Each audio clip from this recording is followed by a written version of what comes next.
മധ്യപ്രദേശിലെ ശിവപുരി എന്ന് പറയുന്ന സ്ഥലത്തായിരുന്നു രഘുവീർ എന്ന് പറയുന്ന ഒരാളും ആളുടെ ഫാമിലിയും താമസിച്ചിരുന്നത്.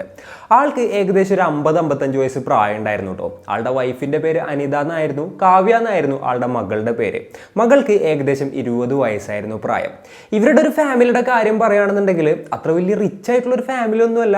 അങ്ങനെയാണെന്നുണ്ടെങ്കിൽ അത്രയും പാവപ്പെട്ട ഒരു ഫാമിലി ഒന്നുമല്ല, ഒരു മിഡിൽ ക്ലാസ്, ഇല്ലാന്നുണ്ടെങ്കിൽ ഒരു അപ്പർ മിഡിൽ ക്ലാസ് ഫാമിലി ആണെന്ന് പറയാനായിട്ട് സാധിക്കും. ഇവരുടെ മകളായിട്ടുള്ള കാവ്യക്ക് ചെറുപ്പത്തിലേ തുടങ്ങിയിട്ട് ഡോക്ടർ ആകണം എന്നുള്ളതായിരുന്നു വലിയ ആഗ്രഹം. അപ്പോൾ അതിനു വേണ്ടിയിട്ട് ആ ഒരു പെൺകുട്ടി നല്ല രീതിയിൽ കഠിന പ്രയത്നം ചെയ്യാനായിട്ട് തുടങ്ങി.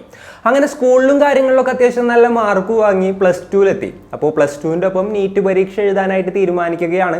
അപ്പോൾ സ്കൂളിലത്തെ പഠിപ്പും അതേപോലെ തന്നെ നീറ്റിന് വേണ്ടിയിട്ടുള്ള പഠിപ്പും കാര്യങ്ങളൊക്കെ ആയിട്ട് അവർ ആ ഒരു ടൈമിൽ ഭയങ്കര ബിസി ആയിരുന്നു. എന്നാൽ എത്രയൊക്കെ കഷ്ടപ്പെട്ട് പഠിച്ചിട്ടും ആ ഒരു വർഷം നീറ്റ് എക്സാം ക്രാക്ക് ചെയ്യാനായിട്ട് അവരെ കൊണ്ട് സാധിച്ചില്ല. സോ വീട്ടിലിരുന്ന് പഠിച്ചു കഴിഞ്ഞാൽ എൻട്രൻസ് എക്സാം ഒന്നും ക്രാക്ക് ചെയ്യാൻ പറ്റില്ല എന്ന് മനസ്സിലാക്കിയ അവർ നേരെ ഒരു കോച്ചിങ്ങിന് പോകാനായിട്ട് തീരുമാനിക്കുകയാണ്. അങ്ങനെയാണ് മധ്യപ്രദേശിലെ ഇൻഡോറിലുള്ള ഒരു ഫേമസ് ആയിട്ടുള്ള ഇൻസ്റ്റിറ്റ്യൂഷനിൽ നീറ്റിൻ്റെ കോച്ചിങ്ങിനായിട്ട് ചേരുന്നത്. അങ്ങനെ അവിടെ ചേർന്ന് അവർ പഠിക്കാനായിട്ട് തുടങ്ങി. അവിടെ ഒരു ഹോസ്റ്റൽ എടുത്തിട്ട് ഇവർ നിന്നിട്ടായിരുന്നു പഠിച്ചുകൊണ്ടിരുന്നിരുന്നത്. അപ്പോൾ രാവിലെ തന്നെ ഹോസ്റ്റലിൽ നിന്ന് കോച്ചിങ് സെൻറ്ററിലോട്ട് പോവുക, അവിടെ ഇരുന്ന് പഠിക്കുക, അതിനുശേഷം ഹോസ്റ്റലിലോട്ട് വരാം, പിന്നെ ഹോസ്റ്റലിൽ ഇരുന്ന് പഠിക്കുക. അങ്ങനെയായിരുന്നു അവരുടെ ഒരു റൊട്ടീൻ. എന്നാൽ ആ ഒരു പഠനത്തിൽ പൂർണ്ണമായിട്ടും കോൺസെൻട്രേറ്റ് ചെയ്യാനായിട്ട് ഇവരെ കൊണ്ട് സാധിച്ചില്ല. അതിൻ്റെ കാരണം 2 പയ്യന്മാരായിരുന്നു. അവർ ഇവരെ പഠിക്കാനായിട്ട് സമ്മതിച്ചില്ല എന്ന് വേണം പറയാൻ. സംഭവം എന്താണെന്ന് വെച്ച് കഴിഞ്ഞിട്ടുണ്ടെങ്കിൽ അവർ ഈ ഒരു പെൺകുട്ടിയുടെ പിന്നാലെ നടക്കാനായിട്ട് തുടങ്ങി. പ്രണയാണെന്ന് പറഞ്ഞിട്ടായിരുന്നു ഇത്തരത്തിൽ പിന്നാലെ നടന്നിരുന്നത്. അപ്പോൾ കോച്ചിങ് സെൻറ്ററിലോട്ട് പോകുന്ന വഴിയും അതേപോലെ തന്നെ അവിടെ നിന്ന് തിരിച്ചു വരുന്ന വഴിയൊക്കെ ഈ ഒരു പെൺകുട്ടിയെ ശല്യം ചെയ്യാനായിട്ട് തുടങ്ങി. ഈ ഒരു ശല്യവും കാര്യങ്ങളൊക്കെ കൊണ്ട് തന്നെ ആ ഒരു പെൺകുട്ടിക്ക് പഠനത്തിൽ കോൺസെൻട്രേറ്റ് ചെയ്യാൻ പറ്റാത്തൊരു സിറ്റുവേഷൻ ആയിരുന്നു ഉണ്ടായത്. അവസാനം ഈ ഒരു ശല്യം സഹിക്കാനാവാതെ ഈ പെൺകുട്ടി തിരിച്ച് തൻ്റെ സ്വന്തം നാടായിട്ടുള്ള ശിവപുരിയിലോട്ട് വരികയാണ്. വീണ്ടും ഒറ്റയ്ക്കിരുന്നിങ്ങേറ്റ് പഠിക്കാനായിട്ട് തുടങ്ങി. അങ്ങനെ ഇരുന്ന് പഠിച്ചു കഴിഞ്ഞിട്ടുണ്ടെന്നുണ്ടെങ്കിൽ എന്തൊക്കെയാണെന്നുണ്ടെങ്കിലും നീറ്റ് എക്സാം തന്നെ കൊണ്ട് ക്രാക്ക് ചെയ്യാനായിട്ട് സാധിക്കില്ല എന്നുള്ളത് ആ ഒരു പെൺകുട്ടിക്ക് ഉറപ്പായിരുന്നു. അതേപോലെ തന്നെ അത്തവണ നീറ്റ് എക്സാം എഴുതി ആ പെൺകുട്ടിയെ കൊണ്ട് ക്രാക്ക് ചെയ്യാനായിട്ട് സാധിച്ചില്ല. സോ വീണ്ടും നല്ലൊരു ഇൻസ്റ്റിറ്റ്യൂഷനിൽ കോച്ചിങ്ങിന് പോകാനായിട്ട് ആ ഒരു പെൺകുട്ടിയും ഫാമിലിയും തീരുമാനിക്കുകയാണ്. അങ്ങനെയാണ് 2023 ഓഗസ്റ്റിൽ കോട്ടയിലോട്ടുള്ള വണ്ടി കയറാനായിട്ട് ഇവർ തീരുമാനിക്കുന്നത്. ആ സമയത്ത് ഈ പെൺകുട്ടിയുടെ അച്ഛന് കുറച്ച് തിരക്കുകളും കാര്യങ്ങളൊക്കെ ഉണ്ടായിരുന്നത് കൊണ്ട് തന്നെ ആ പെൺകുട്ടിയുടെ അമ്മയും ആ പെൺകുട്ടിയായിരുന്നു പോയിട്ടുണ്ടായത്. പിന്നെ ഈ ഒരു കോട്ടയുടെ കാര്യം നിങ്ങൾക്ക് എല്ലാവർക്കും അറിയായിരിക്കും. ഇന്ത്യയിലെ എൻട്രൻസ് കോച്ചിങ്ങിൻ്റെ ഹബ്ബാണ് കോട്ട എന്ന് പറയാനായിട്ട് സാധിക്കും. ജസ്റ്റ് ഈ ഒരു നീറ്റിൻ്റെ കോച്ചിങ് മാത്രമല്ല, ഇപ്പോൾ IAS IPS അതായത് UPSCയുടെ കോച്ചിങ് ആയിക്കോട്ടെ, ഇനിയിപ്പോൾ JEEയുടെ കോച്ചിങ് ആയിക്കോട്ടെ, ഇനിയിപ്പോൾ വേറെ എന്ത് എൻട്രൻസിൻ്റെ കോച്ചിങ് ആയിക്കോട്ടെ, അതിൻ്റെ ഒക്കെ ടോപ്പ് നോച്ച് ഇൻസ്റ്റിറ്റ്യൂഷൻസ് ഒക്കെ സ്ഥിതി ചെയ്യുന്ന ഒരു സ്ഥലം തന്നെയാണ് കോട്ട. അതായത് ആ ഒരു സ്ഥലം മെയിനായിട്ട് ഒരു എൻട്രൻസ് കോച്ചിങ്ങിന് വേണ്ടിയിട്ടുള്ളതാണെന്ന് നമുക്ക് പറയാനായിട്ട് സാധിക്കും. അപ്പോൾ ആ ഒരു സ്ഥലത്തോട്ട് പോയി കഴിഞ്ഞിട്ട് അവിടെ നല്ലൊരു ഇൻസ്റ്റിറ്റ്യൂഷനിൽ ചേർന്ന് പഠിക്കാം, അങ്ങനെ തനിക്ക് നീറ്റ് എക്സാം ക്രാക്ക് ചെയ്യാം എന്നുള്ളൊരു ഉദ്ദേശത്തോട് കൂടിയിട്ടായിരുന്നു കാവ്യ അങ്ങോട്ട് വണ്ടി കയറിയത്. അങ്ങനെ തൻ്റെ സാധനങ്ങളെല്ലാം എടുത്തും കയറ്റി ഓഗസ്റ്റ് 2, 2023 കോട്ടയിലോട്ട് ഈ ഒരു കാവ്യ വണ്ടി കയറുകയാണ്. അമ്മയായിരുന്നു കൂടെ ഉണ്ടായിരുന്നത്. അങ്ങനെ നേരെ അവരവിടെ എത്തി. അന്നത്തെ ദിവസം ഒരു ലോഡ്ജ് എടുത്ത് അവർ രണ്ടുപേരും താമസിക്കുകയായിരുന്നു. അങ്ങനെ ഓഗസ്റ്റ് 3-ാം തീയതി അവിടെയുള്ള വളരെ ഫേമസ് ആയിട്ടുള്ള ഒരു ഇൻസ്റ്റിറ്റ്യൂട്ടിലോട്ട് അവർ പോവുകയും ചെയ്തു, ഈ ഒരു പെൺകുട്ടിയുടെ അഡ്മിഷനും കാര്യങ്ങളൊക്കെ എടുക്കുന്നതിന് വേണ്ടിയിട്ട്. പിന്നെ ഈ കാവ്യയുടെ അമ്മയായിട്ടുള്ള അനിതയുടെ കാര്യം പറയുകയാണെന്നുണ്ടെങ്കിൽ ഓൾറെഡി ട്രാവൽ ചെയ്തിട്ട് അവർ ടയേർഡായിരുന്നു. പിന്നെ ഇത്തരത്തിലുള്ള ഫോർമാലിറ്റീസിനെ കുറിച്ചൊന്നും അവർക്ക് വലിയ ഐഡിയ ഉണ്ടായിരുന്നില്ല. അതുകൊണ്ട് അവർ ആ ഒരു റിസപ്ഷനിലിരുന്നു. കാവ്യാണ് നേരെ അകത്തോട്ട് ചെന്നതും അതേപോലെ തന്നെയുള്ള ഫോർമാലിറ്റീസ് കാര്യങ്ങളൊക്കെ സെറ്റാക്കിയിട്ട് തിരിച്ചു വന്നതും. ഈ ഒരു പ്രൊസീജിയേഴ്സും കാര്യങ്ങളൊക്കെ കംപ്ലീറ്റ് ചെയ്യുന്നതിന് വേണ്ടിയിട്ട് ഏകദേശം 1 മണിക്കൂർ എടുത്തു. അപ്പോൾ അതൊക്കെ കഴിഞ്ഞിട്ട് കാവ്യ തിരിച്ചു വരികയാണ്. എന്നിട്ട് അമ്മയുടെ അടുത്ത് പറഞ്ഞു, എന്തായാലും ക്ലാസ് നാളെ തുടങ്ങും, അമ്മ ഇന്ന് പൊക്കോ, നമുക്ക് ഹോസ്റ്റലും കാര്യങ്ങളൂടെ സെറ്റാക്കിയിട്ട് അമ്മ പൊക്കോ, ക്ലാസ് നാളെ തുടങ്ങും, ഞാൻ നാളെ തുടങ്ങിയിട്ട് ഇങ്ങോട്ട് വന്നോളാം, വേറെ പ്രശ്നങ്ങളൊന്നുമില്ല എന്നുള്ള കാര്യം അമ്മയുടെ അടുത്ത് കാവ്യ പറയുകയായിരുന്നു. അങ്ങനെ അവരവിടെ നിന്ന് പുറത്തോട്ട് ഇറങ്ങി. പിന്നെ നടക്കുന്നതിൻ്റെ ഇടയിൽ അവർ ഇത്തരത്തിലുള്ള ലേഡീസ് ഹോസ്റ്റലിനെ കുറിച്ചൊക്കെ അന്വേഷിച്ചു. അങ്ങനെ അവരൊരു ലേഡീസ് ഹോസ്റ്റൽ കണ്ടെത്തുകയും ചെയ്തു. അവിടെയും ഈ ഒരു അമ്മ റിസപ്ഷനിലായിരുന്നു വരുന്നത്. കാവ്യ നേരെ തന്നെ അകത്ത് നിങ്ങേറ്റ് ഈ ഒരു ഫോർമാലിറ്റീസും കാര്യങ്ങളൊക്കെ എന്താ പറയുക തീർത്തു. അതിനുശേഷം അവിടെ ഫീസും കാര്യങ്ങളൊക്കെ കെട്ടി അതിനുശേഷം അവിടെ അഡ്മിഷൻ എടുക്കുകയായിരുന്നു. അങ്ങനെ കോച്ചിങ് സെൻറ്ററിലും ഹോസ്റ്റലിലും അഡ്മിഷൻ എടുത്തതിന് ശേഷം ഇവർ രണ്ടുപേരും നേരെ ലോഡ്ജിലോട്ട് പോയി. എന്നിട്ട് കാവ്യ അമ്മയോട് പറഞ്ഞു, എന്തായാലും ഇവിടുത്തെ കാര്യങ്ങളൊക്കെ കഴിഞ്ഞു, അമ്മയെ തിരിച്ചു പോക്കോ, എത്തിക്കഴിഞ്ഞ് എന്നെ വിളിക്കണം എന്ന് പറഞ്ഞു. അങ്ങനെ അമ്മയെ ടാറ്റ പറഞ്ഞു കഴിഞ്ഞിട്ട് ആ ഒരു പെൺകുട്ടി യാത്ര അയക്കുകയായിരുന്നു. അമ്മ നേരെ വീട്ടിലോട്ടെത്തി. അതിനുശേഷം ഈ ഒരു പെൺകുട്ടിയെ വിളിച്ചു, സേഫ് ആയിട്ടിരിക്കാനായിട്ട് പറഞ്ഞു. ഈ പെൺകുട്ടിയും ഇതേപോലെ തന്നെ കുഴപ്പമൊന്നുമില്ല, അമ്മയുടെ കാര്യങ്ങൾ നോക്കിക്കോ, ഇവിടെ ഞാൻ നോക്കി കാര്യങ്ങളൊക്കെ നോക്കി പഠിച്ചോളാം എന്ന് പറയുകയായിരുന്നു. അതിനുശേഷം പിന്നെ പിറ്റേ ദിവസം തുടങ്ങിയിട്ട് എല്ലാ ദിവസവും രാവിലെ കോച്ചിങ്ങിന് പോകുന്നതിന് മുൻപ് ഈ ഒരു പെൺകുട്ടി വീട്ടിലോട്ട് വിളിക്കും. അതുപോലെ തന്നെ ഈ ഒരു എൻട്രൻസ് കോച്ചിങ് കാര്യങ്ങളൊക്കെ കഴിഞ്ഞ് തിരിച്ചെത്തിയതിന് ശേഷം ഈ ഒരു അമ്മയെ വിളിക്കും, അതായത് വീട്ടിലോട്ട് വിളിക്കും. അതേപോലെ തന്നെ താൻ എന്തെങ്കിലും ഹോട്ടലിൽ പോയിട്ടുണ്ടെങ്കിലോ അല്ലാന്നുണ്ടെന്നുണ്ടെങ്കിൽ പുറത്ത് പോയിട്ടുണ്ടെങ്കിലോ എവിടെ പോയിട്ടുണ്ടെങ്കിലും ഫോട്ടോസും കാര്യങ്ങളൊക്കെ എടുത്ത് അയച്ചു കൊടുക്കും. അതായത് കൺസിസ്റ്റന്റ് ആയിട്ടുള്ള ഒരു കോണ്ടാക്ട് ഈ ഒരു ഫാമിലിയുമായിട്ടുണ്ടായിരുന്നു. ഡെയിലി ബേസിസിൽ 2 തവണ കുറഞ്ഞത് ഈ ഒരു പെൺകുട്ടി വിളിക്കാറുണ്ടായിരുന്നു. അതേപോലെ തന്നെ ഈ പെൺകുട്ടി തൻ്റെ അവിടുത്തെ കുറച്ച് ഫ്രണ്ട്സിൻ്റെ ഫോൺ നമ്പറും കാര്യങ്ങളൊക്കെ ഫാമിലി മെമ്പേഴ്സിന് അയച്ചു കൊടുത്തിട്ടുണ്ടായിരുന്നു. ഇൻ കേസ് തൻ്റെ ഫോണോ കാര്യങ്ങളോ വിളിച്ചിട്ട് കിട്ടാതിരുന്നു കഴിഞ്ഞാൽ, സ്വിച്ച് ഓഫ് ആണെന്നുണ്ടെങ്കിൽ ഇവരെ വിളിച്ചു കഴിഞ്ഞിട്ടുണ്ടെന്നുണ്ടെങ്കിൽ കിട്ടുമെന്നുള്ളൊരു കാര്യം പറഞ്ഞുകൊണ്ടായിരുന്നു ഫ്രണ്ട്സിൻ്റെ നമ്പേഴ്സും കാര്യങ്ങളൊക്കെ കൊടുത്തിട്ടുണ്ടായത്. അങ്ങനെ 6-7 മാസം കഴിഞ്ഞു പോയി. ഡെയിലി ഇതേപോലെ തന്നെ കാവ്യ വീട്ടുകാരെ വിളിക്കാറുണ്ടായിരുന്നു. വീട്ടുകാരും ഹാപ്പിയാണ്, കാവ്യ ഹാപ്പിയാണ്, കാവ്യ നന്നായിട്ട് പഠിക്കുന്നുണ്ട്. അങ്ങനെയുള്ള ഒരു സിറ്റുവേഷനിലായിരുന്നു ഇവരുടെ ലൈഫും കാര്യങ്ങളൊക്കെ മുന്നോട്ട് പോയിക്കൊണ്ടിരുന്നിരുന്നത്. പിന്നെ പറയുകയാണെന്നുണ്ടെങ്കിൽ ഒരു 6-7 മാസമായി മകളെ കണ്ടിട്ട്. അങ്ങനെ മകളെ കാണാതെ അച്ഛനും അമ്മക്കും ഭയങ്കരമായിട്ട് മിസ് ചെയ്യാനായിട്ട് തുടങ്ങി. അങ്ങനെയാണ് മാർച്ച് 25, 2024 നടക്കുന്ന ഹോളി ഫെസ്റ്റിവലിന് മകളോട് വരാനായിട്ട് ഈ ഫാമിലി മെമ്പേഴ്സ് പറയുന്നത്. ഇത് കേട്ട് കാവ്യം ഹാപ്പിയായി. എന്തായാലും ലീവ് എടുത്തിട്ട് ഞാൻ കുറച്ച് ദിവസം അങ്ങോട്ട് വരാം, എന്നിട്ട് ഹോളി സെലിബ്രേഷനും കാര്യങ്ങളും കഴിഞ്ഞിട്ട് ഞാൻ തിരിച്ചു വരാം എന്നുള്ളൊരു കാര്യം ഈ ഒരു കാവ്യയും പാരൻസിൻ്റെ അടുത്ത് പറയാണ്. അപ്പോൾ അന്നത്തെ ദിവസം മകൾക്ക് ഇഷ്ടമുള്ള ഫുഡും കാര്യങ്ങളൊക്കെ ഉണ്ടാക്കണം എന്നുള്ള പ്ലാനിലായി അമ്മ. അങ്ങനെ മകളെ കാത്തിരിക്കുകയായിരുന്നു പിന്നീടുള്ള ദിവസങ്ങളിൽ ഒരു അച്ഛനും അമ്മയും. എന്നാൽ അങ്ങനെ അവരുടെ ലൈഫ് മുന്നോട്ട് പോകുന്നതിൻ്റെ ഇടയിലാണ് പെട്ടെന്ന് തന്നെ ഒരു കാര്യം സംഭവിക്കുന്നത്. അന്ന് കൃത്യമായി പറഞ്ഞാൽ മാർച്ച് 18, 2024. എന്നത്തെയും പോലെ രാവിലെ കാവ്യ തൻ്റെ അമ്മയെ വിളിച്ചു. എന്നിട്ട് ഇതേപോലെ തന്നെ വിശേഷങ്ങളൊക്കെ പറഞ്ഞങ്ങായിട്ട് കോച്ചിങ് സെൻറ്ററിലോട്ട് പോയതായിരുന്നു. എന്നാൽ കുറച്ചു നേരം കഴിഞ്ഞപ്പോൾ ഒരു പ്രൈവറ്റ് നമ്പറിൽ നിന്ന് കാവ്യയുടെ അച്ഛൻ്റെ ഫോണിലോട്ട് ഒരു മെസ്സേജ് വരികയാണ്. ആ ഒരു മെസ്സേജ് കണ്ട ആള് അക്ഷരാർത്ഥത്തിൽ ഞെട്ടിത്തരിച്ചു പോവുമായിരുന്നു. സംഭവം എന്താണെന്ന് വെച്ച് കഴിഞ്ഞിട്ടുണ്ടെങ്കിൽ കാവ്യയെ ആരോ കെട്ടിയിട്ടിരിക്കുകയാണ്. വായിലും അവിടെയൊക്കെ തുണിയൊക്കെ തിരുകിയിട്ടുണ്ട്. അതേപോലെ തന്നെ ആ ഒരു പെൺകുട്ടിയെ കെട്ടിയിട്ട് ഏതോ ഒരു സ്ഥലത്ത് കൊണ്ടുകയറ്റി ഇട്ടിട്ടുണ്ട്. ഈ ഒരു ഫോട്ടോയും കാര്യങ്ങളും കണ്ട കാവ്യയുടെ അച്ഛൻ പേടിച്ചു പോയി. തൻ്റെ മകൾ ആരാണ് തട്ടിക്കൊണ്ടുപോയത്, അവർക്ക് എന്താണ് വേണ്ടത്, എന്താ ചെയ്യാമെന്നറിയാതെ അദ്ദേഹം നേരെ തന്നെ ആ ഒരു നമ്പറിലോട്ട് മെസ്സേജിന് റിപ്ലൈ ആക്കുകയാണ്. നിങ്ങൾ എന്താണ് ചെയ്യുന്നത്, നിങ്ങൾ എന്തിനാണ് എൻ്റെ മകളെ തട്ടിക്കൊണ്ടുപോയത്, ഞാൻ നിങ്ങൾക്ക് വേണ്ടി എന്താണ് ചെയ്യേണ്ടത് തുടങ്ങിയിട്ടുള്ള കാര്യങ്ങളൊക്കെ ആൾ റിപ്ലൈ ചെയ്തു. അപ്പോൾ അപ്പുറത്തെ ഭാഗത്ത് നിന്നൊരു റിപ്ലൈ വരികയാണ്. നിങ്ങളുടെ മകളെ നിങ്ങൾക്ക് യാതൊരു പോറലുമില്ലാതെ ജീവനോട് കൂടിയിട്ട് വേണമെന്നുണ്ടെങ്കിൽ ഞങ്ങൾക്ക് 30 ലക്ഷം രൂപ തരണം. ഇല്ലാന്നുണ്ടെങ്കിൽ നിങ്ങളുടെ മകളെ ഞങ്ങൾ എന്തായാലും കൊന്നു കളയുള്ളൂ എന്നുള്ളൊരു കാര്യമായിരുന്നു ആ ഒരു മെസ്സേജിലുണ്ടായത്. ഇതൊക്കെ കൂടെ ആയപ്പോൾ ആ ഒരു ഫാമിലി ആകപ്പാടെ നടുങ്ങി പോവാണ്. ഇന്ന് രാവിലെ കൂടെ മകളുടെ അടുത്ത് സംസാരിച്ചിട്ടുള്ളൂ. വളരെ ഹാപ്പി ആയിട്ട് കോള് കട്ട് ചെയ്ത് പഠിക്കാനായിട്ട് പോയതാണ് മകള്. എന്നാൽ കുറച്ചു നേരം കഴിഞ്ഞപ്പോൾ ഇങ്ങനെ സംഭവിച്ചത് അവർക്ക് വിശ്വസിക്കാൻ പോലും സാധിച്ചില്ല. എന്നാൽ അധികം നേരം പാഴാക്കാതെ നേരെ തന്നെ അദ്ദേഹം പോലീസ് സ്റ്റേഷനിലോട്ട് പോവാണ് ഉണ്ടായത്. എന്നിട്ട് ഈ മെസ്സേജും കാര്യങ്ങളൊക്കെ പോലീസുകാർക്ക് കാണിച്ചു കൊടുക്കുകയും ചെയ്തു. ഇത് കണ്ടപ്പോൾ പോലീസുകാർ പറഞ്ഞു, ഇനിയിപ്പോൾ നമ്മൾ പൈസ കൊടുത്തു കഴിഞ്ഞിട്ടുണ്ടെങ്കിൽ നിങ്ങളുടെ മകളെ ജീവനോട് കിട്ടാനുള്ള സാധ്യത കുറച്ച് കുറവാണ്, ഒന്ന് വെയിറ്റ് ചെയ്യും, നമുക്ക് ഇവരെ ട്രാക്ക് ചെയ്യാനായിട്ട് ശ്രമിക്കാം. അങ്ങനെ ട്രാക്ക് ചെയ്ത് കഴിഞ്ഞിട്ടുണ്ടെങ്കിൽ നമുക്ക് കിഡ്നാപ്പേഴ്സിനെ പിടികൂടാനായിട്ട് സാധിക്കും. അങ്ങനെയാണെന്നുണ്ടെങ്കിൽ നിങ്ങളെ മകളെ നമുക്ക് ജീവനോട് കൂടിയിട്ട് രക്ഷിക്കാനായിട്ട് സാധിക്കും എന്നുള്ളൊരു കാര്യം പോലീസുകാർ പറയാണ്. ഈ ഒരു അച്ഛനാകപ്പാടെ പാനിക്കായിട്ടുള്ളൊരു സിറ്റുവേഷനിലായിരുന്നു ഉണ്ടായിരുന്നത്. അദ്ദേഹത്തിൻ്റെ കണക്ഷൻ വെച്ച് കഴിഞ്ഞിട്ട് അവിടെ ഉണ്ടായിരുന്ന പൊളിറ്റീഷ്യൻസിനെയും കാര്യങ്ങളൊക്കെ കണക്ട് ചെയ്യാണ്. എന്നിട്ട് ഇങ്ങനെയുള്ള കാര്യങ്ങളെല്ലാം തന്നെ പറഞ്ഞു. എന്നിട്ട് അവിടെയുള്ള പല പൊളിറ്റീഷ്യൻസ് ത്രൂ ഈ ഒരു രാജസ്ഥാനിലത്തെ ചീഫ് മിനിസ്റ്ററിൻ്റെ ഓഫീസിലോട്ടും കാര്യങ്ങളിലോട്ടൊക്കെ കോള് പോവാണ്. അങ്ങനെ ചീഫ് മിനിസ്റ്റർ ഇത്തരത്തിലുള്ള കാര്യങ്ങൾ അറിയാണ്. അങ്ങനെ അദ്ദേഹം നേരിട്ട് ഇടപെട്ടുകയായിട്ട് ആ ഒരു കോട്ടയിലുള്ള പോലീസ് സ്റ്റേഷനിലോട്ട് ഈ ഒരു ഇൻഫർമേഷനും കാര്യങ്ങളൊക്കെ പാസ് ചെയ്യാണ്. അങ്ങനെ വളരെ പെട്ടെന്ന് ഈ ഒരു കേസ് ഒരു ഹൈ പ്രൊഫൈൽ കേസായിട്ട് മാറുന്ന ഒരു സിറ്റുവേഷൻ ആയിരുന്നു ഉണ്ടായത്. അപ്പോൾ കാവ്യക്ക് എന്താണ് സംഭവിച്ചത്? ആരാണ് യഥാർത്ഥത്തിൽ കാവ്യയെ കിഡ്നാപ്പ് ചെയ്തത്? പോലീസുകാർ കാവ്യയെ ജീവനോടെ കണ്ടെത്തിയോ ഇല്ലയോ? രാജസ്ഥാനെയും മധ്യപ്രദേശിനെയും അക്ഷരാർത്ഥത്തിൽ നടുക്കിയ കാവ്യയുടെ കിഡ്നാപ്പിംഗ് കേസിനെ കുറിച്ചിട്ടാണ് ഇന്നത്തെ വീഡിയോയിലൂടെ നമ്മൾ സംസാരിക്കാനായിട്ട് പോകുന്നത്. Hello guys, welcome back to the channel. Razeen this side. ഇത്തരത്തിലുള്ളൊരു ന്യൂസും കാര്യങ്ങളും കേട്ട ഉടനെ തന്നെ കാവ്യയുടെ പാരൻസ് നേരെ രാജസ്ഥാനിലെ കോട്ടയിലോട്ട് എത്തിയിട്ടുണ്ടായിരുന്നു കേട്ടോ. അവിടെ എത്തി അവിടുത്തെ ലോക്കൽ പോലീസ് സ്റ്റേഷനിൽ ഒരു മിസ്സിംഗ് കംപ്ലൈൻറ്റ് ഫയൽ ചെയ്യുകയും ചെയ്തു. പോലീസുകാർ ഉടനെ തന്നെ കേസെടുത്ത് അന്വേഷണം ആരംഭിക്കുകയാണ്. നേരത്തെ പറഞ്ഞ പോലെ അത്യാവശ്യം നല്ല പൊളിറ്റിക്കൽ പ്രഷറൊക്കെ ഉണ്ടായിരുന്നല്ലോ ഈ ഒരു കേസിന്. അപ്പോൾ നേരെ തന്നെ ഈ ഒരു പാരൻസിനെയും കൂട്ടി പോലീസുകാർ ആ ഒരു പെൺകുട്ടി പഠിച്ചിരുന്ന ഇൻസ്റ്റിറ്റ്യൂഷനിലോട്ടായിരുന്നു ചെന്നത്. അവിടെ ചെന്ന് കയറ്റി ഒരു പെൺകുട്ടിയെ കുറിച്ചും കയറ്റി പോലീസുകാർ അന്വേഷിക്കുകയായിരുന്നു. എന്നാൽ അങ്ങനെ അന്വേഷിക്കുമ്പോഴാണ് ഞെട്ടിക്കുന്ന ഒരു യാഥാർത്ഥ്യം മനസ്സിലാകുന്നത്. കാവ്യ എന്ന പേരുള്ള ഒരു പെൺകുട്ടി ഇവിടെ പഠിക്കുന്നില്ല എന്നുള്ളതായിരുന്നു ആ ഇൻസ്റ്റിറ്റ്യൂഷനിലുള്ള ആളുകൾ പറഞ്ഞത്. യെസ്, ഇവരുടെ മകൾ ആ ഇൻസ്റ്റിറ്റ്യൂഷനിലല്ല പഠിക്കുന്നത് എന്നുള്ളൊരു തരത്തിലായിരുന്നു ഇൻസ്റ്റിറ്റ്യൂഷനുകാർ പോലീസിൻ്റെ അടുത്ത് പറഞ്ഞത്. അപ്പോൾ കാവ്യയുടെ അമ്മ പറഞ്ഞു, അല്ല, ഞാൻ ഈ ഇൻസ്റ്റിറ്റ്യൂട്ടിൽ തന്നെയാണ് വന്നത്, ഇവിടുത്തെ റിസപ്ഷനിൽ തന്നെയാണ് ഞാനിരുന്നത്. അപ്പോൾ എൻ്റെ മകളാണ് അകത്ത് പോയിട്ട് അഡ്മിഷനും കാര്യങ്ങളൊക്കെ നടത്തിയത്, എനിക്കതിൽ യാതൊരു സംശയവും ഇല്ല, ഇവിടെയാണ് ഞാൻ വന്നതെന്നുള്ളത് എനിക്ക് 100% ഉറപ്പാണെന്ന് ഈ ഒരു അമ്മ പറയുകയായിരുന്നു. അപ്പോൾ പോലീസുകാർ കാവ്യയുടെ അമ്മയായിട്ടുള്ള അനിതയുടെ അടുത്ത് ചോദിക്കുകയാണ്, ഉറപ്പാണോ ഈ ഒരു കോച്ചിങ് സെൻറ്ററിൽ തന്നെയാണോ നിങ്ങൾ വന്നത്, ഇനിയിപ്പോൾ നിങ്ങളുടെ മകൾ വേറെ എവിടെയെങ്കിലാണോ പഠിക്കുന്നത്, നിങ്ങൾക്ക് 100% ഉറപ്പാണോ എന്നുള്ള കാര്യങ്ങളൊക്കെ ചോദിച്ചു. അപ്പോൾ അമ്മ ആണായിട്ട് പറഞ്ഞു ഇവിടെ തന്നെയാണ് വന്നതെന്നുള്ളത്. പിന്നെ പോലീസിനും ഒരു ചെറിയ സംശയമായി, ഇനിയിപ്പോൾ കോച്ചിങ് സെൻറ്ററുകാരെന്തെങ്കിലും കളി കളിക്കുന്നതാണോ, അതായത് ഇവരുടെ റെപ്യൂട്ടേഷനും കാര്യങ്ങളൊക്കെ എന്താ പറയുക ബാധിക്കാതിരിക്കുന്നതിന് വേണ്ടിയിട്ട്, അതായത് അവിടെ പഠിച്ചുകൊണ്ടിരിക്കുന്ന ഒരു പെൺകുട്ടിയാണല്ലോ മിസ്സിംഗ് ആയിട്ടുള്ളത്, അപ്പോൾ അങ്ങനെ എന്തെങ്കിലും കളി കളിക്കുന്നതാണോ എന്നുള്ളൊരു സംശയവും പോലീസിനുണ്ടായി.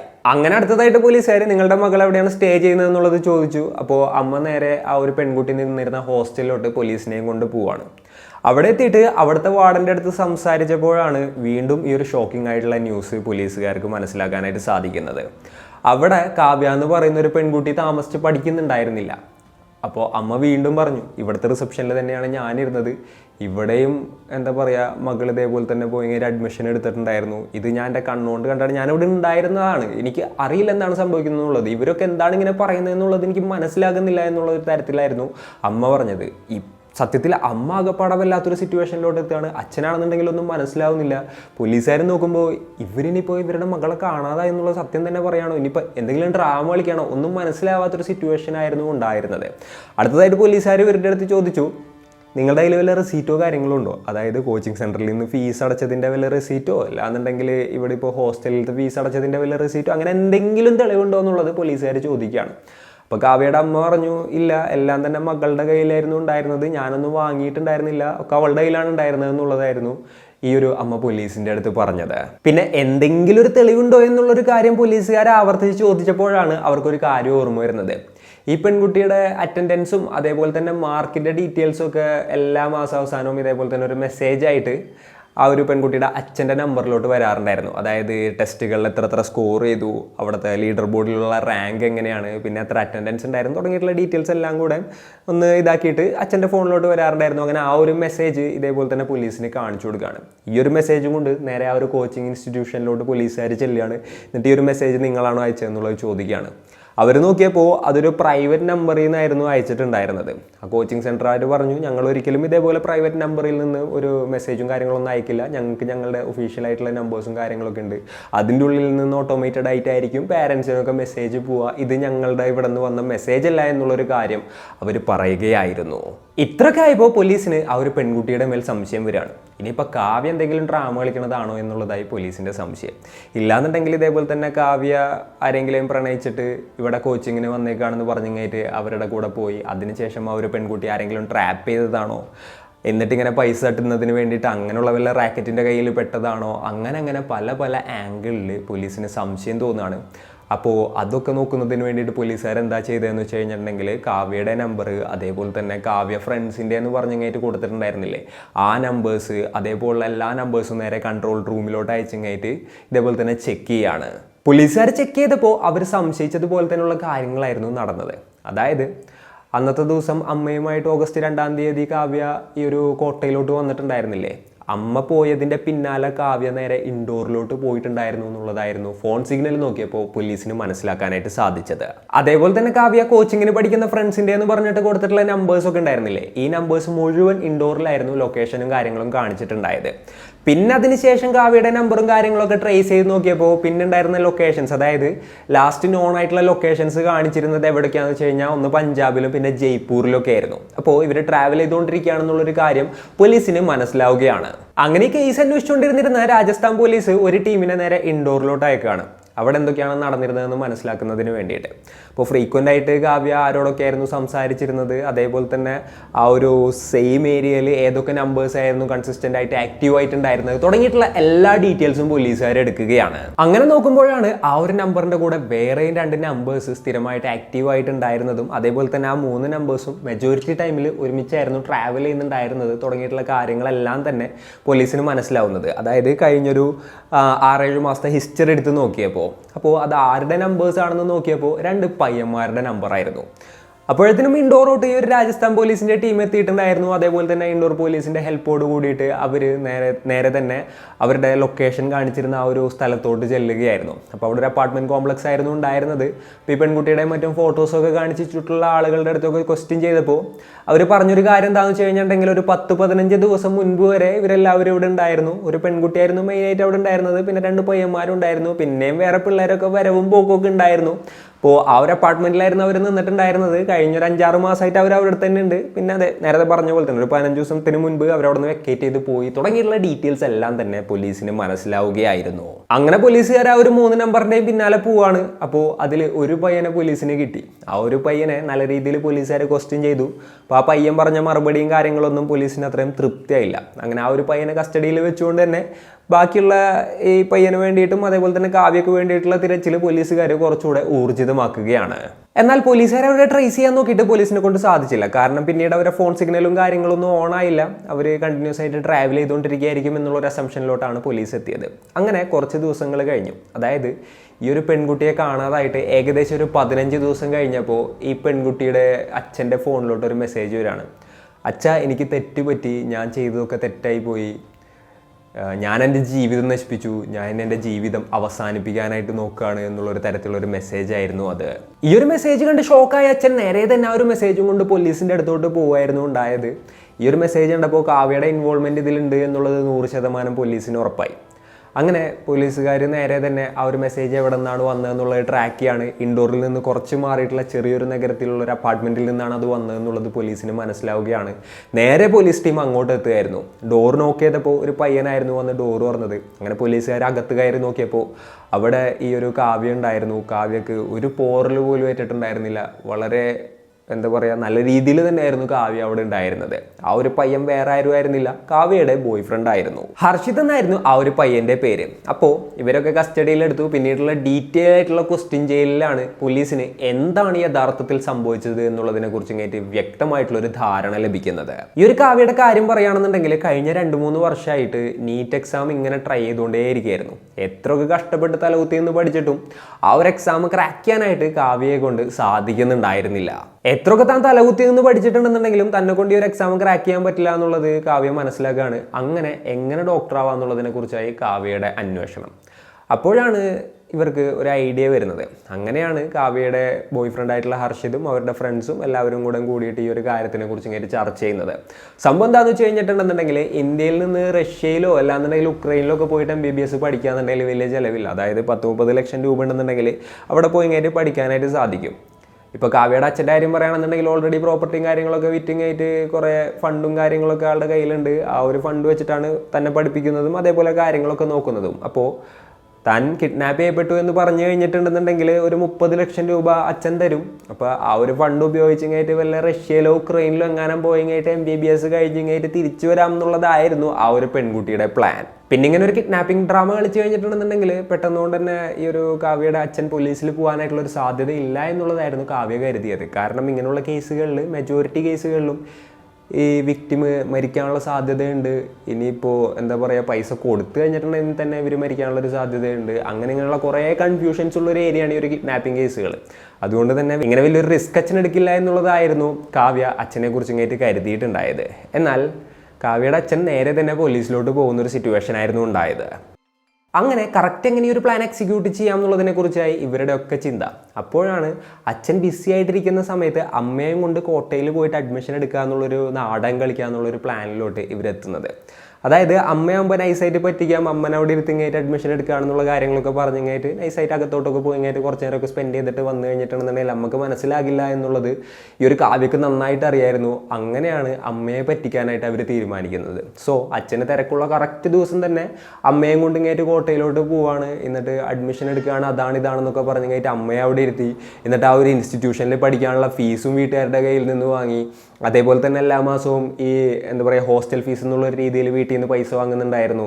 അപ്പോൾ ഇതൊക്കെ അവർ ഇൻഡോറിൽ അവരുടെ ജീവിതത്തിന് വേണ്ടിയിട്ടായിരുന്നു സ്പെൻഡ് ചെയ്യുന്നുണ്ടായിരുന്നത്. സോ അവർക്ക് ബോയ് ഫ്രണ്ടിനും ഗേൾ ഫ്രണ്ടിനും ഒക്കെ ഒരുമിച്ച് നിൽക്കാമല്ലോ, അതിന് വേണ്ടിയിട്ടായിരുന്നു അവർ ആ ഒരു പൈസയും കാര്യങ്ങളൊക്കെ സ്പെൻഡ് ചെയ്യുന്നുണ്ടായിരുന്നത്. പിന്നെ സംശയം തോന്നാതിരിക്കുന്നതിന് വേണ്ടിയിട്ട് ഡെയിലി രാവിലെ തന്നെ എൻട്രൻസ് കോച്ചിങ്ങിന് പോകുന്ന ആ ഒരു ടൈം ഉണ്ടല്ലോ, കറക്റ്റ് ആ ഒരു ടൈമൊക്കെ നോക്കിയിട്ട് ഡെയിലി വീട്ടിലോട്ട് വിളിക്കും. അതേപോലെ തന്നെ തിരിച്ചു വന്നിട്ട് വിളിക്കും. പിന്നെ ഫുഡ് കഴിക്കുന്ന ഫുഡിൻ്റെ ഒക്കെ ഫോട്ടോസ് അയച്ചു കൊടുക്കും. എവിടെയൊക്കെ എങ്കിലുമൊക്കെ പോകുകയാണെന്നുണ്ടെങ്കിൽ അവിടുത്തെ ഫോട്ടോസ് അയച്ചു കൊടുക്കും. അതായത് ഒരു തരത്തിലൊരു സംശയത്തിന് ഈ ഒരു കാവ്യ ഒരു ഗ്യാപ്പ് കൊടുത്തിട്ടുണ്ടായിരുന്നില്ല. പോരാത്തതിന് ഫ്രണ്ട്സിൻ്റെ നമ്പേഴ്സൊക്കെ കൊടുത്തിട്ടുണ്ടായിരുന്നു. അതാരുടെ നമ്പേഴ്സ് ആയിരുന്നു എന്ന് ചോദിച്ചു കഴിഞ്ഞിട്ടുണ്ടെങ്കിൽ ഈ ഒരു ഹർഷിതിൻ്റെ ഫ്രണ്ട്സിൻ്റെ നമ്പർ ആയിരുന്നു. അപ്പോൾ ഇനിയിപ്പോൾ എന്തെങ്കിലുമൊക്കെ ഉണ്ടെന്നുണ്ടെങ്കിൽ വിളിച്ചു കഴിഞ്ഞിട്ടുണ്ടെങ്കിലും അവർ നുണ പറഞ്ഞ് ബാലൻസ് ചെയ്തോളും എന്നുള്ളൊരു തോട്ടിലായിരുന്നു ഇവരുണ്ടായിരുന്നത്. അങ്ങനെ ഒരു 6-7 മാസം ഇൻഡോറിൽ അടിച്ചു പൊളിച്ച് ജീവിച്ചതിന് ശേഷമാണ് ഇവർ ഒരു കിഡ്നാപ്പിംഗ് പ്ലാൻ എക്സിക്യൂട്ട് ചെയ്യാനായിട്ട് തീരുമാനിക്കുന്നത്. അതായത് കുറച്ച് ടൈം കൊടുക്കണമല്ലോ, എന്നാലല്ലേ ഇവർക്ക് കറക്റ്റായിട്ടൊരു വിശ്വാസമൊക്കെ വരുള്ളൂ. അതുകൊണ്ടാണ് ഇത്രയും ഗ്യാപ്പ് ഇട്ടിട്ട് ആ ഒരു കിഡ്നാപ്പിംഗ് പ്ലാൻ അവർ എക്സിക്യൂട്ട് ചെയ്യാനായിട്ട് തീരുമാനിച്ചിട്ടുണ്ടായിരുന്നതും അതേപോലെ തന്നെ ഇങ്ങനെയുള്ള കാര്യങ്ങളൊക്കെ സെറ്റ് ചെയ്തതും. പോലീസുകാർ ആ ഒരു അപ്പാർട്ട്മെന്റിന്റെ അവിടുത്തെ CCTV വിഷ്വൽസും കാര്യങ്ങളൊക്കെ പരിശോധിച്ചപ്പോൾ ഈ അച്ഛന് ഫോട്ടോസൊക്കെ അയച്ചിട്ടുണ്ടായിരുന്നില്ലേ, ആ ഫോട്ടോ ഒക്കെ എടുത്തു കഴിഞ്ഞ് ഏകദേശം ഒരു 30 മിനിറ്റ് ഒക്കെ കഴിഞ്ഞപ്പോൾ ഇവർ 3 പേരും കൂളായിട്ട് നടന്നു പോകുന്നതിൻ്റെ വിഷ്വൽസും കാര്യങ്ങളൊക്കെ പോലീസിന് ലഭിക്കുകയാണ്. യെസ്, അങ്ങനെ ആക്ട് ചെയ്ത് വായിലൊക്കെ കെട്ടി ടോർച്ചർ ചെയ്ത് കഴിഞ്ഞിട്ട് മൂലക്കിട്ട പോലത്തെ ആ ഒരു ഫോട്ടോ ഒക്കെ എടുത്തതിന് ശേഷം 1/2 മണിക്കൂർ കഴിഞ്ഞപ്പോഴത്തേനും അവർ ആ ഘട്ടമൊക്കെ കഴിച്ച് കഴിഞ്ഞിട്ട് നൈസായിട്ട് പുറത്തിറങ്ങി പോകുന്നതിൻ്റെ വിഷ്വൽസും പോലീസിന് ലഭിക്കുകയാണ്. ഇത്രയൊക്കെ ആയപ്പോൾ പോലീസിന് 100% ഇതിന് മുൻപ് തന്നെ പോലീസിന് മനസ്സിലായിട്ടുണ്ട്, ഇതുകൂടെ ഇപ്പോൾ ഫുള്ള് തെളിവുമായി.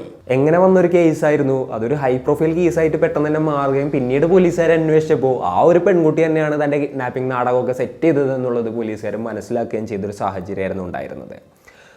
അപ്പോൾ നോക്കുകയാണെന്നുണ്ടെങ്കിൽ ഈ ഒരു കേസിൽ ഭയങ്കര ഒരു പ്രഷർ ഈ ഒരു പെൺകുട്ടിക്ക് ഉണ്ടായിട്ടുണ്ടാവണം. ഡോക്ടർ ആവണം എന്നുള്ളതിനെ കുറിച്ച് കേട്ടുള്ള. അപ്പം എങ്ങനെയെങ്കിലും താനൊരു ഡോക്ടർ ആവണം എന്നുള്ളത് മാത്രമായിരുന്നിട്ടുണ്ടാവണം ഈ ഒരു പെൺകുട്ടിയുടെ ലക്ഷ്യം. അതിനുവേണ്ടി സ്വന്തം വീട്ടുകാരെ പരിചയമായിട്ട് യുക്രൈനിലോ റഷ്യയിലോ പോയി MBBS പഠിക്കാം എന്നുള്ളൊരു ചിന്ത ആയിരുന്നിട്ടുണ്ടാവാം ഈ ഒരു പെൺകുട്ടി ഉണ്ടായിട്ടുണ്ടായിരുന്നത്. അപ്പോൾ വീട്ടിൽ ഇത്രയും പൈസയും കാര്യങ്ങളൊക്കെ ഉണ്ട്, അപ്പോൾ ഡയറക്റ്റായിട്ട് ചോദിച്ചു കഴിഞ്ഞിട്ടുണ്ടെന്നുണ്ടെങ്കിൽ മേ ബി ഇങ്ങനെയുള്ള കാര്യങ്ങളൊക്കെ നടന്നാനേ. എന്നാലും ഇപ്പോഴത്തെ കുട്ടികളൊക്കെ എങ്ങനെയാണ് ഇങ്ങനെയൊക്കെ ചിന്തിക്കുന്നത് എന്നുള്ളത് നമുക്കൊരു ഐഡിയ കിട്ടുന്നില്ല. പിന്നെ അതേപോലെ തന്നെ പ്രഷർ, വീട്ടുകാരാണെന്നുണ്ടെങ്കിലും ഡോക്ടർ ആവണം, എഞ്ചിനീയർ ആവണം, അങ്ങനെ ആവണം ഇങ്ങനെ ആവണം എന്നൊക്കെ പറഞ്ഞു കഴിഞ്ഞിട്ട് നല്ല രീതിയിൽ പ്രഷർ കൊടുക്കുന്നൊരു സിറ്റുവേഷൻസ് ഇപ്പോഴും ഉണ്ടല്ലോ. അപ്പോൾ അങ്ങനെയൊക്കെ പ്രഷർ കൊടുക്കുന്ന സമയത്ത് ചിലപ്പോൾ കുട്ടികൾ വേറൊരു രീതിയിൽ ചിന്തിക്കാനുള്ള സാധ്യതകളും തള്ളിക്കളയാനായിട്ട് സാധിക്കില്ല എന്നുള്ളതാണ് ഈ ഒരു കേസിനെ കുറിച്ച് കേൾക്കുമ്പോൾ നമുക്ക് മനസ്സിലാക്കാനായിട്ട് സാധിക്കുന്നത്. എന്തൊക്കെയാണെന്നുണ്ടെങ്കിലും എല്ലാവർക്കും ഡോക്ടേഴ്സും എഞ്ചിനീയേഴ്സും കളക്ടറൊന്നും ആവാൻ സാധിക്കില്ലല്ലോ. വേറെയും ഇവിടെ എന്താ പറയുക, വാസ്റ്റ് ഓപ്പർച്യൂണിറ്റീസ് ഉണ്ട്, ഒരുപാടധികം ഫീൽഡുകളുണ്ട്. ഓരോരുത്തരും അവരവർക്ക് താല്പര്യമുള്ള രീതിയിലുള്ള പല പല ഫീൽഡിലോട്ടൊക്കെ പോയിട്ടുണ്ടെന്നുണ്ടെന്നുണ്ടെങ്കിൽ എന്താ പറയുക, കുറച്ചൊക്കെ പട്ടിപ്പണി എടുത്ത് കഴിഞ്ഞിട്ടുണ്ടെന്നുണ്ടെങ്കിൽ അവരുടേതായിട്ടുള്ള നല്ല രീതിയിലുള്ള ഒരു ജീവിതം പടുത്തുയർത്താനായിട്ട് സാധിക്കുമെന്ന് വിശ്വസിക്കുന്ന ഒരാളാണ് ഞാൻ. അപ്പോൾ ഇന്നത്തെ ഒരു വീഡിയോയിൽ ഇത്രയൊക്കെയാണ് പറയാനുള്ളത്. അപ്പോൾ അങ്ങനെ ഒരു കിഡ്നാപ്പിംഗ് കേസായിട്ട് വന്നൊരു കേസ് പിന്നീട് ഇങ്ങനെ ആവുന്ന ഒരു സാഹചര്യമായിരുന്നു ഈ ഒരു കേസിലുണ്ടായത്. ഈ ഒരു സ്റ്റോറിയെ കുറിച്ച് കേട്ടപ്പോൾ നിങ്ങൾക്ക് എന്താണ് തോന്നിയത്? നിങ്ങളുടെ തോട്ട്സും മറ്റും എന്തൊക്കെയാണെന്നുണ്ടെങ്കിലും താഴെ കമൻറ്റുകളായിട്ട് രേഖപ്പെടുത്തുക. പിന്നെ ഈ ഒരു വീഡിയോ വേറെ ആരെങ്കിലും കണ്ടു കഴിഞ്ഞാൽ നന്നായിരിക്കുമെന്ന് നിങ്ങൾക്ക് തോന്നുകയാണെന്നുണ്ടെങ്കിൽ ഒന്ന് ഷെയർ ചെയ്ത് കൊടുക്കുകയും കൂടെ ചെയ്തോട്ടാം. ഇന്നത്തെ ഒരു വീഡിയോയിൽ ഇത്രയൊക്കെ തന്നെ പറയാനുള്ളൂ. അപ്പോൾ and it's me Rejeen signing off. Peace. Stay peaceful guys. Stay safe.